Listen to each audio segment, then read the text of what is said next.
Shalom, selamat pagi. Sate pagi hari ini bertemakan kenali suaranya.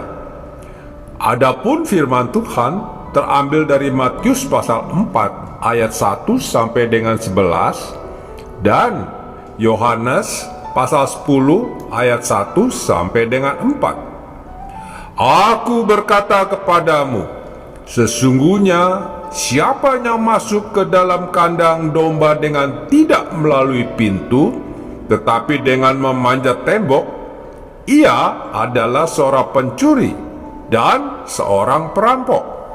Tetapi siapa yang masuk melalui pintu, ia adalah gembala domba. Seorang ibu di Georgia, Amerika Serikat dijebloskan ke penjara setelah menabrakkan mobilnya ke tiang beton saat ia mengemudi bersama kedua anaknya. Bakari Warren, demikian nama ibu itu, ia dengan sengaja menabrakkan mobilnya ke tiang beton untuk membuktikan kepada anak-anaknya bahwa Tuhan itu Maha Kasih. Ia ingin menunjukkan kepada kedua anaknya bahwa Tuhan akan melindungi mereka. Demikian pengakuannya saat diinterogasi polisi. Kedua anaknya yang berusia 5 dan 7 tahun yang selamat tanpa mengalami luka sedikit pun mendukung pengakuan ibunya. Mereka berkata, ketika mengemudikan mobil, Warren menutup mata dan berkata ia mencintai Tuhan dan tidak ingin kita mengalami kecelakaan mobil. Dia ingin kita tahu bahwa Tuhan itu nyata. Demikian pengakuan Putri Warren kepada polisi. Karena peristiwa ini, Warren ditahan dan baru bisa bebas dengan jaminan $22.000 Amerika Serikat, sekitar 300,8 juta rupiah. Janji-janji Tuhan yang kita tahu melalui Alkitab adalah ya dan amin, pasti terlaksana bagi orang percaya. Tetapi sebagai anak Tuhan, kita perlu bijaksana mengimani dan mengamininya. Karena bukan hal baru bagi iblis menipu anak-anak Tuhan dengan mengutip firman Tuhan untuk memberi kuasa rasa aman palsu. Ayat Alkitab yang tidak muncul tepat pada waktunya menciptakan rasa aman palsu. Iblis tidak anti pada ayat Alkitab. Justru ia sering menggunakannya untuk membuat kita gagal dan memahami kehendak Bapa. Menarik bila memerhatikan pencobaan iblis kepada Yesus di padang gurun.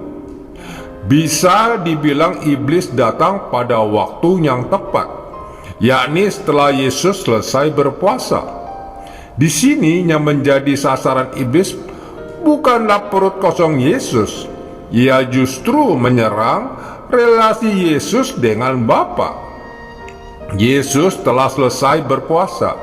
Itu artinya sebenarnya ia berhak untuk makan.